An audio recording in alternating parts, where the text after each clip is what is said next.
In Brisbane, of course, they're going to have the Olympics in 2032. Are they, Caleb? And we shall see. And they've been bragging about the fact it will be the first Olympics with a reconciliation action plan, right?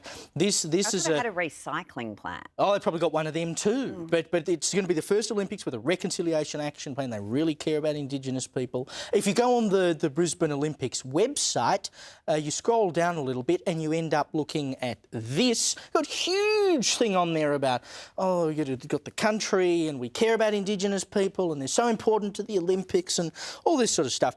Except for the fact that they want to build a brand new Olympic stadium in Victoria Park, on parklands in Brisbane, and the local Indigenous people say that is a sacred site and you should not be building your stadiums on it. So we care about Indigenous people up to a point.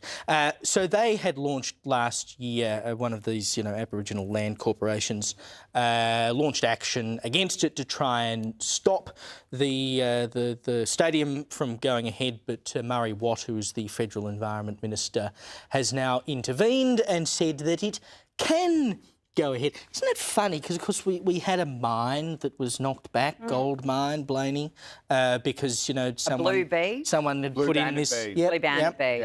My mistake that I got the mythical creature wrong. No one knew existed. No, exactly. So we can pick and choose which Indigenous issues we think are really important. This government doesn't care about Indigenous cultural heritage when it comes to where they're putting wind farms, solar farms or pumped hydro. Indigenous concerns are way down the list there when it comes to renewable energy projects. So why wouldn't the Olympics be the same? Well, I guess so. I think it is actually the same. This is the thing. So I think this is actually a rerun of the McPhillamys gold mine and the blue banded bee fiasco, where you actually had the local Indigenous Land Council, the actual people who are in charge, the actual custodians who are the responsible group. So what are you talking about? We want the mine to go ahead. This is great for us. It's going to provide jobs, economic opportunity for us. This is fantastic. And it was some rogue group, self-appointed, that no one really had heard of before. Tanya Plibersek listened to. I know, I'm sorry. Yeah, it was an error.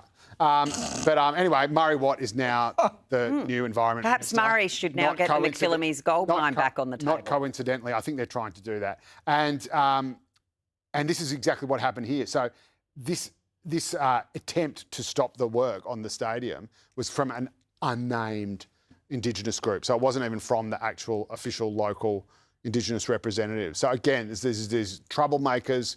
It's just that might be hate speech come later. I actually hope that they would be successful, just because I don't think they should be building it on parklands, because once you lose parkland, you don't get parkland back. I have an opposition to it from that perspective. But I just think if you're going to... Plant a little blue banded bee there. Well, I know. The green and golden tree frog. Just draw one on a rock. The thing to me is, if you're going to talk the talk about how much you care about Indigenous culture and Indigenous people, and we've got the Reconciliation Action Plan and whatever, if Indigenous people come to you and say you shouldn't build it there, if you really believe in the cause, shouldn't you be listening to them? It just seems that sometimes we listen to the things we want to hear and we disregard the ones that are not so convenient, What, this government doesn't have consistency of views and values? Who would have thought? Who would have thought? What a my shock. principles, and if you don't like them, I have others. That's correct. They've done the exact right thing. This is the whole point. There was a slight error with the whole, $1 billion gold mine. They should take down their big commitment to Indigenous issues Exactly. then on their website. They are actually listening to the appropriate Indigenous people. And